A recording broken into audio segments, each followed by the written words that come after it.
The dirt road stretched out under the dense pre-dawn fog, winding between barbed wire fences and still slumbering pastures. The sky was just beginning to lighten shyly, tinting the distant crowns of the eucalyptus trees a steely blue-gray. The rancher nudged his horse into a trot, his body swaying to the familiar rhythm, his shoulders hunched from a sleepless night. He was returning from town after helping his neighbor mend a fence that had given way in the rain. Loneliness was his constant shadow. It no longer bothered him. It was simply part of the air he breathed. That's when he saw it. First, a dark patch too large to be just brush. Then, the outline of a body. His heart leaped before his mind could comprehend. He pulled back on the reins. The horse snorted softly, uneasy. He dismounted slowly, his boots sinking into the damp earth. And there, leaning against the gnarled trunk of an old fig tree, she was. A woman. Pregnant. Tied up. The worn ropes cut into her swollen wrists. Her face was streaked with dirt and dried tears, her eyes closed, her breathing shallow. Her torn dress revealed a taut, enormous belly. She shivered.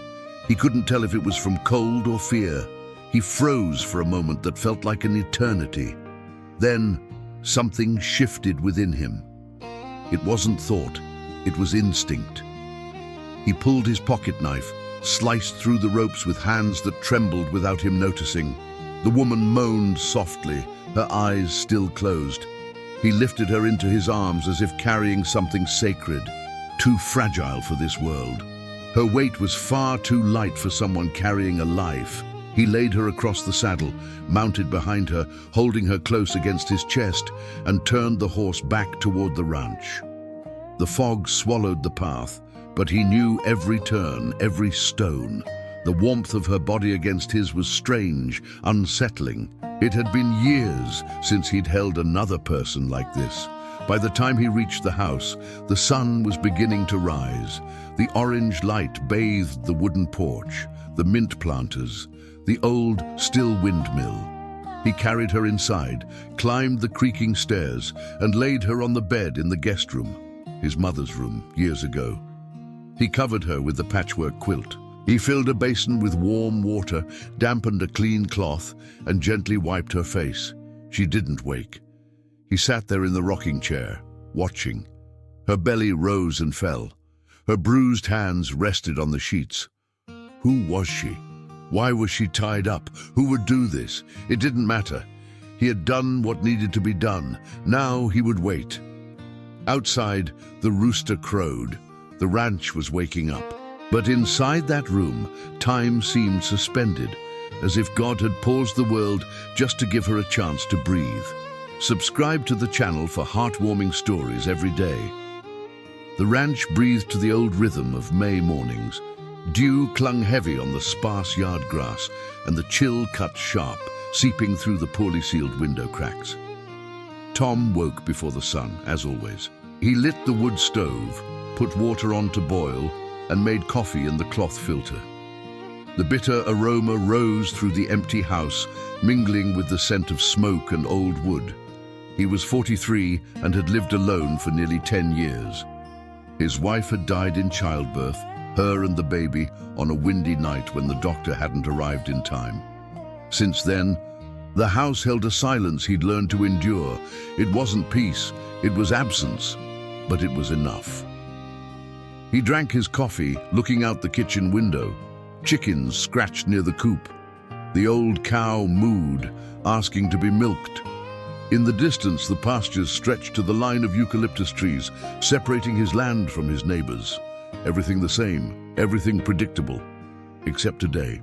He climbed the stairs slowly, carrying a mug of warm milk. He pushed open the guest room door gently. She was still asleep, or perhaps she just didn't want to wake. He set the mug on the bedside table and left. He tended to the animals. He fixed the loose corral gate. He chopped wood. The sun rose, cold and white, illuminating without warming. Around midday, he went back inside to make lunch. Rice, beans, fried egg. Simple. He went upstairs again. She was sitting on the edge of the bed. The startle was mutual. Her eyes were large, dark, frightened.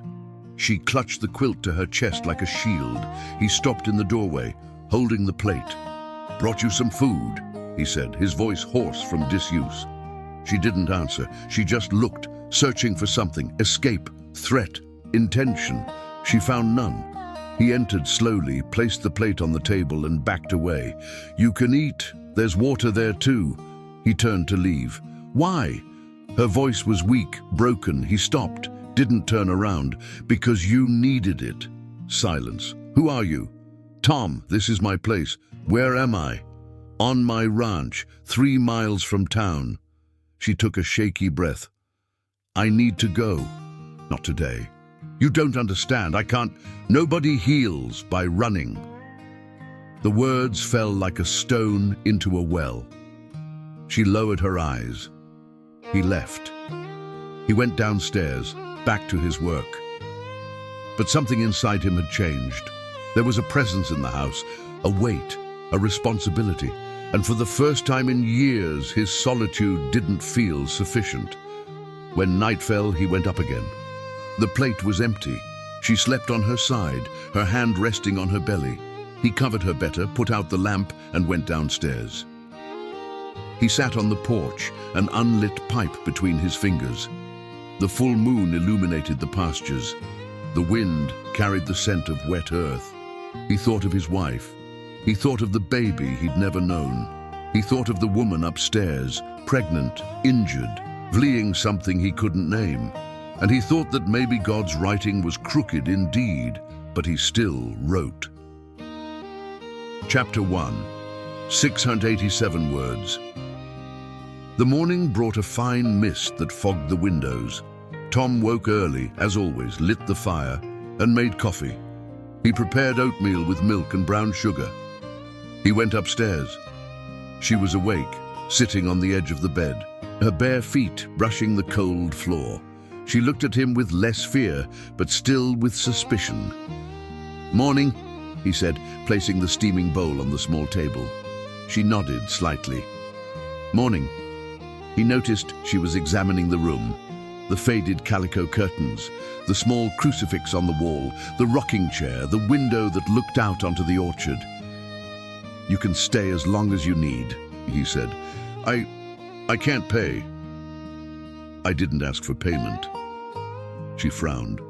"Why are you doing this?" He scratched the back of his neck, uncomfortable. "Because it was the right thing to do." Nobody does the right thing without wanting something in return. The words stung more than they should have. He looked at her, really looked. He saw the huge belly under the worn dress. He saw the marks on her wrists. He saw the ingrained fear in her eyes. He saw someone who had learned not to trust. "I don't want anything," he said slowly, "just for you to get better." She averted her gaze. She picked up the bowl and ate slowly. He left. During the day, he worked the fields. He planted collard greens. He repaired the leaky roof of the chicken coop. The work was hard, but he enjoyed it. It was concrete. It made sense. In the afternoon, he returned with a bucket of hot water and lye soap. "I found some clothes of my mother's," he said, leaving a bundle folded on the chair. "Maybe they'll fit. There's a basin there if you want to wash up." She looked at him, surprised. "Thank you." He nodded and left, closing the door. Hours later, when he went up again with cassava soup, she was different. She wore a loose blue cotton skirt and a simple blouse. Her hair, washed, fell loose over her shoulders. She looked younger, more alive. "Better?" he asked. "Much." He served the soup, stood still. "What's your name?" She hesitated. "Anna." "Anna," he repeated, as if testing the weight of the word. She ate slowly. He stood there, unsure whether to go or stay. "Can I ask what happened?" he ventured. Anna stopped eating. Her fingers tightened on the spoon. "Not now." "All right." Silence. "He'll look for me." she said suddenly, her voice low. Who? Her father. He doesn't want me, but he can't stand seeing me free. Tomas felt something harden inside him. He won't find you here. You don't know what he's capable of. It doesn't matter. Anna raised her eyes, incredulous. Why? Why do you care? He didn't know how to answer. He just said, because you're here now, and as long as you are, nothing will hurt you. The promise sounded simple, but Anna felt its weight, and for the first time in months, something inside her allowed itself to believe. Just a little. Tomas went downstairs, returned to his work. But the house no longer seemed empty. There was someone there, someone who needed him, and that was enough to break the silence he had carried for years. Outside, the wind blew cold between the eucalyptus trees, but inside the house, something warm was beginning to grow. The following days dragged on at a cautious pace. Anna rarely left her room. Tomas respected her space, but left signs of care. Wildflowers in a glass of water, a thicker blanket, fresh, warm bread. She observed everything with suspicion, as if expecting a blow. But the blow never came. On a cold morning, Tomas went upstairs and found the door ajar. Anna was standing by the window looking at the orchard. Her belly seemed larger. She turned when she heard him. "Can I come down?" she asked, almost asking permission. "Of course. It's your home too." She came down slowly, holding onto the banister. The kitchen smelled of coffee and cornbread. Tomas was serving coffee when she entered. He pulled out a chair for her. "Sit."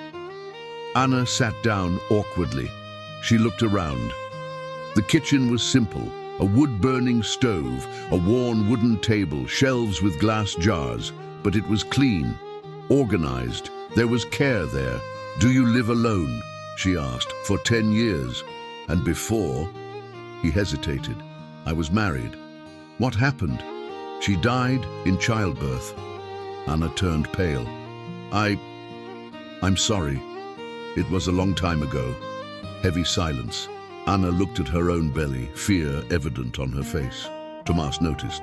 "There's a good midwife in town," he said, trying to reassure her. "When the time comes, I'll take you." "And if there's no time, there will be. You don't know—" "Anna." His voice was firm, but gentle. "It's going to be all right." She wanted to believe him, but the memory of his wife dying in childbirth seemed like a terrible omen. Tomas saw the panic grow. "What happened to her won't happen to you." "How do you know?" "Because I learned. Because now I know when to ask for help. And because God isn't cruel enough to do the same thing twice." Anna lowered her eyes. Tomas served coffee, put bread and butter in front of her. "Eat. You and the baby need it." She ate slowly. The silence was less heavy now. He washed the dishes. She watched his movements, steady, careful, unhurried. "Why are you being so good to me?" she asked suddenly. He stopped, his hands in the soapy water. "Because someone needed to be. But you don't know me. I don't need to know you deserve rest." Anna felt her eyes sting. It had been so long since anyone had offered her kindness without expecting something in return. "I was an idiot," she said, her voice choked. "I trusted the wrong person. I thought he loved me. When I found out I was pregnant, he—" Her voice faltered. Tomas dried his hands, sat down at the table. "You don't have to tell me. I want to." She took a deep breath. "He said the baby was my problem. He tried to give me money to take care of it. When I refused, he became violent. He locked me up. He hurt me. I managed to escape. I walked for days, aimlessly, until—" She stopped. "Until I woke up tied to that tree." Tomas felt anger burn in his chest. "He found you?" "Yes, he dragged me back, said he'd leave me there until I learned. Then he disappeared." "Coward," Anna sobbed. "I deserve it. I was stupid. No." Tomas took her hand on the table, firm. "You don't deserve any of this. Understand? None of it. She raised her eyes, wet, disbelieving. "You're safe here," he said, "and you'll stay safe." Anna wanted to believe him, but the fear was greater, and Tomas knew words wouldn't be enough. He would have to prove it. The days fell into a routine. Anna started coming down every morning. Tomas made coffee, she helped dry the dishes. They didn't talk much, but each other's presence was comfortable, like two tired souls sharing the same roof. Tomas taught her small things: how to store dried herbs, how to make bread, how to tell when a hen was about to lay. Anna learned with almost reverent attention. There was a world there she had never known, a world of patience, predictability, care. One afternoon, while Tomas was fixing the pigsty fence, Anna appeared in the yard. She carried a basket of clothes to hang out. "You don't have to do that," he said. "I want to help. Anna, you're 8 months pregnant, and you're doing everything alone. It's not fair." He smiled faintly, the first smile she had seen on him. "All right, but if you get tired, stop." She hung the clothes slowly, her body heavy. Tomas watched from the corner of his eye, ready to intervene, but she finished satisfied. "Done. Good work," she blushed. That night, after dinner, Ina stayed in the living room. Tomas took an old book from the shelf, Tales by Machado de Assis. "Do you like stories?" he asked. "I've never read much. Can I read to you?" Anna hesitated. Then she nodded. He read Missa do Gallo in a low, measured voice. Anna closed her eyes, listening. His voice was rough, but there was warmth in it. When he finished, she smiled. "Thank you. Whenever you want, I'll read more." That night, Anna slept better. She dreamed of simple things: baking bread, wind in the orchard, safe hands. But the peace was fragile. 2 days later, Tomas returned from town with groceries. His face was grim. "What's wrong?" Anna asked. "Nothing. Tomas." He sighed. "The priest asked about you." Anna went rigid. "What? Someone mentioned there's a pregnant woman here. He wanted to know if she's a relative. And what did you say?" "That it's my business." Anna put her hand to her mouth. "They'll talk. They'll say it's wrong, that..." "Let them talk. Tomas, you don't understand. If he finds out where I am, he won't." But Anna couldn't stop trembling. Tomas stepped closer, taking her shoulders. "Look at me." She obeyed. "I won't let anything happen to you. You understand?" "You can't promise that." "I can. And I do." Anna wanted to believe him, but the fear was too great. That night, she couldn't sleep. She stared at the moon through the window, her hand on her belly. The baby kicked hard. "It's okay, little one," she whispered. "We're safe here." But she wasn't sure herself. The rain came suddenly, violent, as if the sky were falling. Thunder shook the window panes. The wind ripped tiles from the roof. Tomas rushed to close the chicken coop, secure the hens, cover the firewood. He came back soaked. Anna stood by the living room window watching the storm. Her face was pale. "Everything okay?" he asked, removing his wet hat. "Yes, just... I don't like storms." He lit the kerosene lamp. The house was bathed in a warm, golden glow. "I'll make some tea. Sit down." Anna sat by the stove. Tomas boiled water, preparing chamomile tea with honey. He poured it into a tin mug. "Drink this. It'll calm you." She drank slowly. The warmth spread through her body. Tomas sat at the table, cleaning the rifle he kept by the door. "What's that for?" Anna asked, tense. "Foxes. Sometimes they try to get the chickens." "Just that?" He looked at her. "Just that." A lie. They both knew it, but neither said another word. The rain continued all night. Anna slept poorly, waking with mild cramps. In the morning, she was pale, sweating. "I'm not well," she said. Tomas felt his heart clench. "What are you feeling?" "Pain, down here and in my back." "I'll go get the midwife." There's no time. The rains flooded everything. He looked out the window. The road was a muddy mess. Impossible to ride a horse. Then I'll handle it. You? I've delivered more calves than I can count. It can't be that different. Anna would have laughed if she hadn't been terrified. The contraction started slowly. Tomas boiled water, got clean sheets, prepared scissors and string. Anna cried out softly, biting the cloth. He held her hand. Breathe deep, slow. I can't. You can. Look at me. Breathe with me. He took a deep breath. She mimicked him. Again. Hours passed. The pain intensified. Anna sweated, cried. Tomas stayed by her side. He wet a cloth and wiped her forehead. He spoke simple, firm words. You're strong. You'll do it. I'm here. And when the baby finally came, a small, red, screaming boy, Anna collapsed into sobs of relief. Tomas cut the cord, cleaned the baby, wrapped him in a soft blanket. It's a boy, he said, his voice hoarse. Anna reached out her arms, trembling. Tomas placed the baby in them. She looked at the wrinkled little face, the closed eyes, the tiny fists. Hello, my love, she whispered, crying. Hello? Tomas stood there watching the scene. Something inside him broke and mended at the same time. He thought of his wife, of the baby he never held. But now there was life. Now there was a new beginning.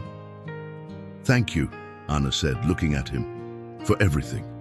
He just nodded. Outside, the rain stopped. The sun began to break through the clouds. And for the first time in years, Tomas felt that God was paying attention. The baby was named Gabriel. He had eyes as dark as his mother's and cried loudly when he was hungry. Anna was recovering slowly, but the exhaustion was visible. Tomas helped in any way he could, changing cloth diapers, rocking the baby, preparing food. The farm gained a new rhythm, baby cries, Anna's low laughter, the sound of boiling water for laundry. But the peace was short-lived. A month after the birth, the priest appeared, tall, thin, in a black cassock and with a hard gaze. He knocked on the door on a cold morning. Tomas opened it, already knowing what was coming. Father Antonio, Tomas, I need to speak with you. About what? About the woman here. Tomas crossed his arms. So? The whole village is talking. They say she's a woman of loose morals, that the child has no father, that you're harboring sin under your roof. The village talks too much. Tomas, you're an honorable man. You can't get involved in this. You're tarnishing your name. My name is my problem. The priest sighed. Where is she? Inside. I want to speak with her. No. Tomas, she did nothing wrong. She was abandoned, mistreated. I found her near death. What was I supposed to do? Leave her there? You should have brought her to the church. We have institutions for these situations. Institutions that judge before they help. The priest frowned. Be careful with your words. Be careful with yours. A tense silence. Then Anna appeared at the door, Gabriel in her arms, pale but firm. I'll speak for myself, Father. The priest looked at her, at the baby. What's her name? Anna. And the father of the child? Anna hesitated. Tomas stepped forward, but she stopped him with a look. He abandoned me, hurt me, left me for dead. Then the boy is a bastard. The word cut like a knife. Anna clutched Gabriel to her chest. He is my son, and that's enough. And in the eyes of God, God didn't tie me to a tree, she said, her voice trembling. God didn't beat me. God didn't leave me alone. But this man here, she pointed at Tomas, saved me, gave me shelter, food, respect. So if God is in anyone, he is in him, not in men who only know how to point fingers. The priest turned red. Tomas gently took Anna's arm. I think you should go, Father. This won't stand. It will, because her life is none of your business. The priest turned, rigid. Before leaving, he said, the village won't accept this, Tomas. They'll ostracize you, they'll... Let them ostracize me." The priest left. Anna sank into a chair, crying. Tomas knelt beside her. "It's all right. You were brave." Now they'll talk even more. They'll say I'm a prostitute. That it doesn't matter what they say. What matters is what's true. Anna looked at him, her eyes wet. "And what is the truth?" "That you are a mother, that you are strong, and that you deserve peace." She took a deep breath. Gabriel slept peacefully in her arms, oblivious to everything, and Anna understood that here in this house she had found more than shelter. She had found dignity. 2 weeks later, he appeared. Anna was in the orchard with Gabriel tied to her back in a cloth, picking oranges. She heard the sound of hooves on the road. She turned, froze. It was him, tall, with a thin mustache, expensive clothes, a sleek horse, cold eyes, Rodrigo. Anna's heart sank. She ran to the house, breathless, Gabriel crying, frightened. "Tomas! Tomas!" He came out of the barn, saw her desperation. "What is it?" "He's here, Rodrigo, Gabriel's father." Tomas felt his blood run cold. He looked at the road. The man was dismounting, tying his horse to the fence. "Get inside, lock the door, don't come out." "Tomas, he's dangerous." "Get inside." Anna obeyed, trembling. Tomas walked to the gate. Rodrigo waited for him, an arrogant smile on his lips. "You must be the charitable farmer, and you must be the coward who abandons a pregnant woman." The smile vanished. "I've come for what's mine. There's nothing here that belongs to you. The boy is my son. You forfeited that right when you tied her to a tree." Rodrigo stepped forward. Tomas didn't flinch.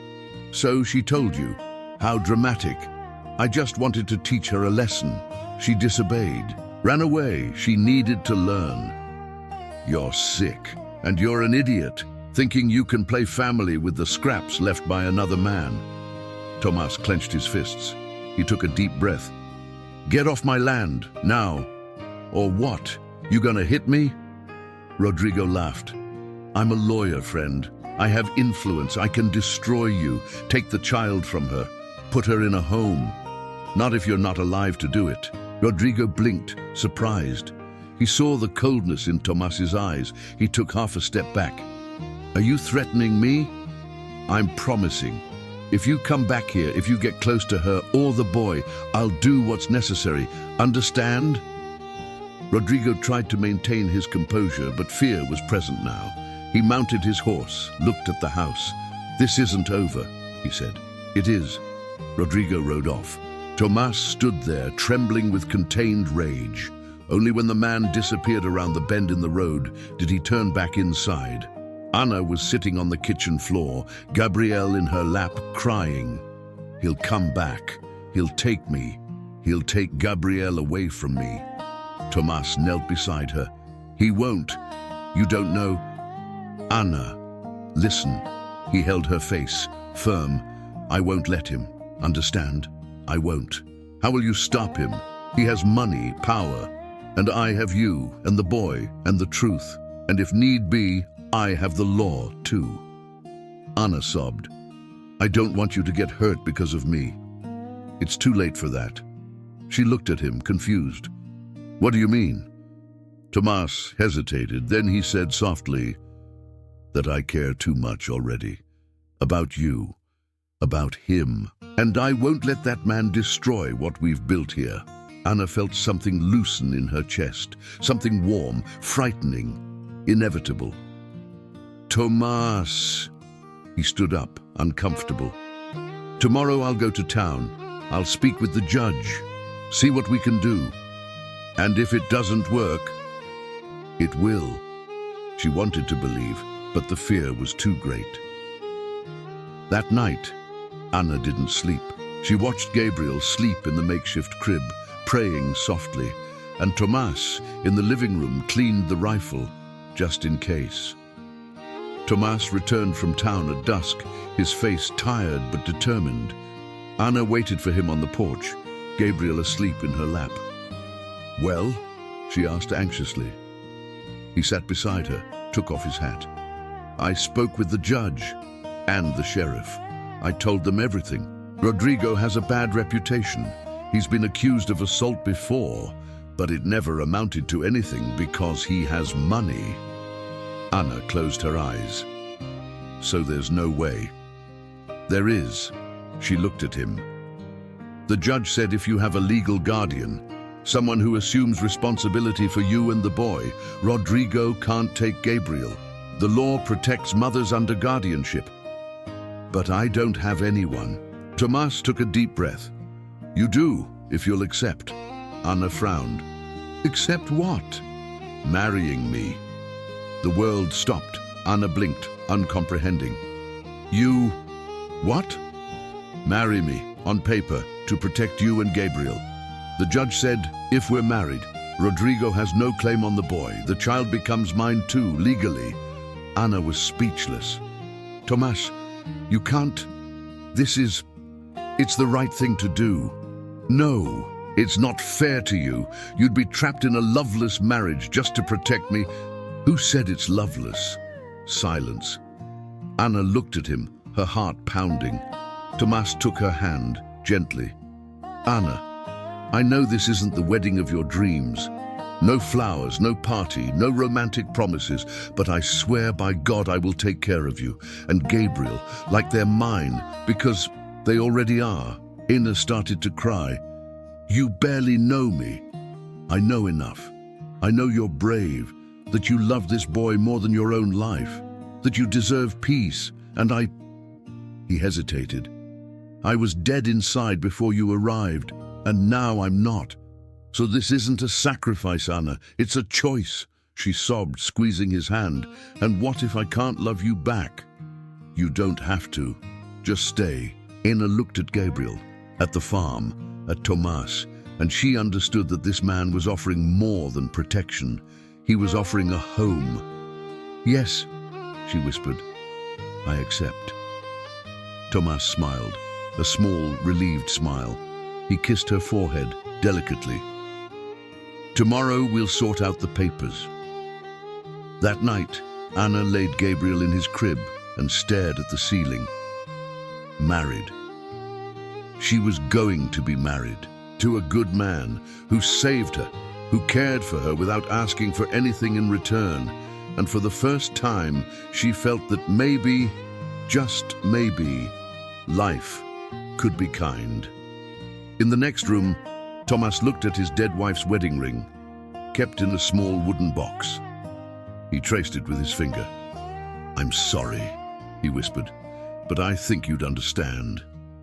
He put the ring away, turned off the light, and for the first time in 10 years, he slept peacefully. The wedding was simple. The town hall, 2 witnesses, signatures on paper. Anna wore the blue dress Tomas had given her. He, a clean shirt and Sunday pants. Gabriel slept in her lap. When they left, husband and wife, something had changed. It wasn't love yet, but it was commitment, and that was enough. They returned to the farm. The news spread quickly. The whole town was talking. Some approved, many condemned, and Rodrigo was furious. 3 days later, he returned. But this time, he wasn't alone. He brought the sheriff, a clerk, and 2 armed men. They knocked on the door early in the morning. Tomas opened it, the rifle within reach. "What do you want?" The sheriff, an old acquaintance of Tomas, looked uncomfortable. "Tomas, Dr. Rodrigo here is claiming you married Anna to steal his son. The son is hers, not his." Rodrigo stepped forward. "She tricked you, farmer. She's a gold digger. Came here just to find a sucker to support her bastard." Tomas advanced. The sheriff held him back. "Calm down. He's lying. She didn't trick me. I found her tied up, nearly dead. He did this." "Lies," said Rodrigo calmly. "She ran away from home because she didn't want to take responsibility, invented this story to manipulate you. Then why are there rope marks on her wrists? Why was she malnourished?" Dramatics. Tomas felt the urge to punch the man, but the sheriff intervened. "Rodrigo, do you have proof of paternity?" "I do." The child was born 9 months after I was with her. And do you have proof that she consented? Rodrigo blinked. What? Anna appeared at the door, Gabriel in her arms, pale but firm. I did not consent. He forced me. Heavy silence. Rodrigo turned red. Liar! I have a witness, said Anna. The boarding house owner where I was staying. She saw me leave his house hurt, crying. That proves nothing. It proves everything, said Tomas. And if necessary, we'll go to court with a lawyer, witnesses, a doctor who examined her marks. The sheriff looked at Rodrigo seriously. Doctor, I think you should back down. This isn't going to end well for you. She's a liar. And you're an abuser, Anna said, her voice firm. You hurt me, you humiliated me, you nearly killed me, and now you want to take my son. Never. You'll never have him. Rodrigo lunged. Tomas pulled the rifle up, aiming it at the ground. Get out, now! The sheriff pushed Rodrigo back. Come on, doctor, before this gets any uglier. Rodrigo glared at Anna with pure hatred. Then he mounted his horse and rode off, his men following. The sheriff stayed, looking uncomfortable. Sorry, Tomas, he has pull. I had to come. I understand, but between us, he has no case. Your marriage is legitimate. The child is Anna's, and if he comes back, you can report him for harassment. Tomas nodded. The sheriff left. Anna collapsed into a chair, trembling. Tomas knelt beside her. It's over. He's not coming back. How do you know? Because a coward can't stand being confronted. He wanted to scare you. It didn't work. Anna looked up at him, her eyes shining. Thank you for everything. Tomas took her hand. You don't have to thank me. We're family now. And for the first time, Anna truly believed it. The following months were a time of healing. Anna learned to tend the garden. She planted collard greens, lettuce, carrots. Gabriel grew quickly, robust with rosy cheeks. He started to smile, to babble. Tomas built a playpen for him to use in the yard.